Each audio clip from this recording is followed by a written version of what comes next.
आदाब, नमस्कार, अस्सलाम वालेकुम नाजरीन। पल पल न्यूज़ के न्यूज़ रूम से मैं हूं आपके साथ नदीम अकरम। फिलिस्तीन और इजराइल के बीच जंग जारी है और आज इस जंग को 10 दिन हो चुके हैं। और इस 10 दिन की अगर बात की जाए तो हमास के पास इतने हथियार हैं कि वो 60 दिन तक जंग लड़ सकता है।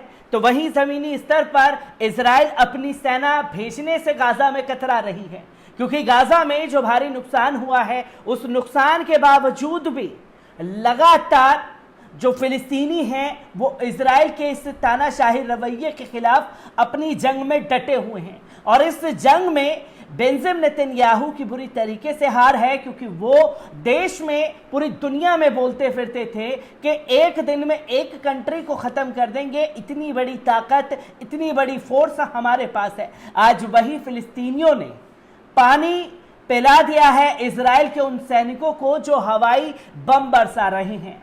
और कई विशेषज्ञों से बात करने की भी मैंने इस जंग के दौरान कोशिश की, जिनका साफ तौर पर कहना है कि हवाई हमलों में बेशक से इजराइल जीत जाए, पर जमीनी स्तर पर सैनिक भेजने में उसे 100 बार सोचना पड़ेगा, क्योंकि कई बार मुंह की खा चुके हैं इजरायली सैनिक और इजराइल की सरकार।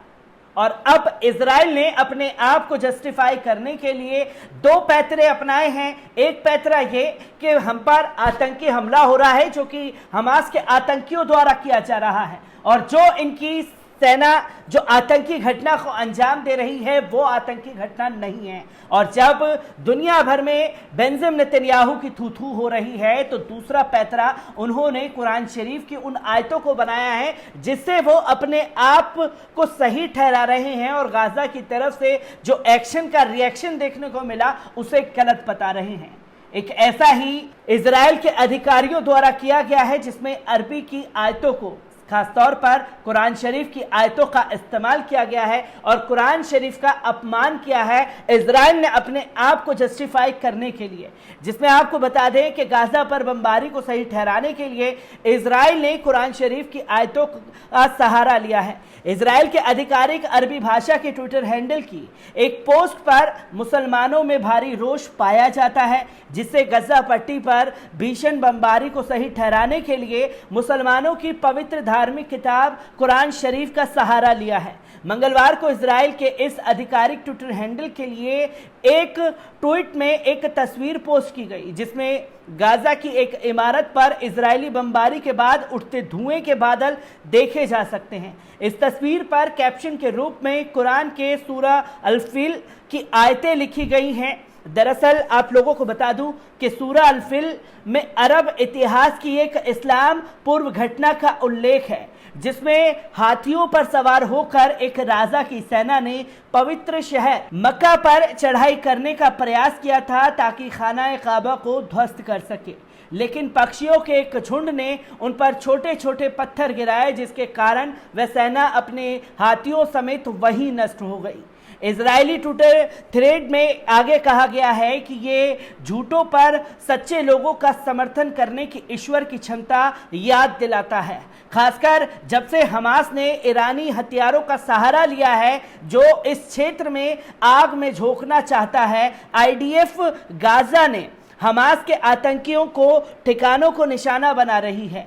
इस पोस्ट में इजरायली सेना ने खुद की तुलना कुरान में जिक्र किए गए उन पक्षियों से की है जिन्होंने मक्का को हाथियों की सेना से बचाया था। हाथियों की सेना हमास को बताया गया है। हालांकि ये जायोनी जो अमेरिका के भारी और विनाशकारी हथियारों के सहारे इस्लाम के तीसरे सबसे पवित्र धार्मिक स्थल मस्जिदुल अल-अक्सा को ध्वस्त करना चाहते हैं और बैतुल मुक़द्दस की इस्लामी पहचान को मिटा देना चाहते हैं, जबकि पिछले 7 दशकों से व्यापक अत्याचार सहन कर रहे फिलिस्तीनी मस्जिदुल अल-अक्सा का बचाव सिर्फ रॉकेटों से कर रहे हैं, जिनकी तुलना उन पक्षियों के पत्थरों से की जा रही है जिनका उल्लेख कुरान में मौजूद है। पिछले 10 दिनों के दौरान गाजा पट्टी पर इजराइल की भीषण बमबारी में 63 बच्चे शहीद हुए हैं, 36 महिलाएं शहीद हुई हैं। कम से कम 220 फलस्तीनियों के शहीद होने की खबरें भी लगातार सामने आ रही हैं। ट्विटर पर इजराइल के इस पोस्ट पर लोग अपना रोष जाहिर कर रहे हैं और प्रतिक्रिया दे रहे हैं, जिसमें सच्चाई को बिल्कुल उल्टा कर पेश किया गया है और अत्याचारी जायोनी को पीड़ित बताया गया है।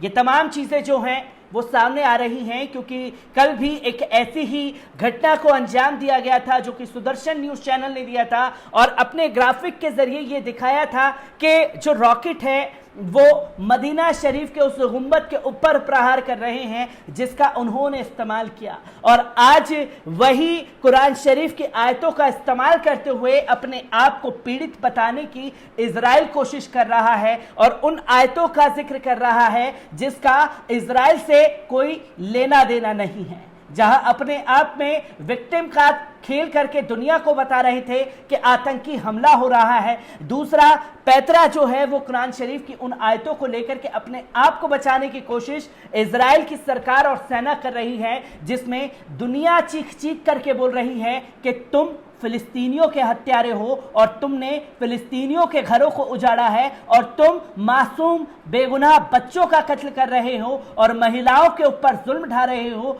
आपको इसकी सजा जरूर मिलेगी और आप चाहे कुरान शरीफ की आयतों का सहारा ले लें, चाहे आप तमाम चीजों के हथकंडों को अपना लें, अब आप नहीं बचने वाले। मैं ऐसी ही खबरों से आपको रूबरू कराता रहूंगा। दीजिए इजाजत, शुक्रिया।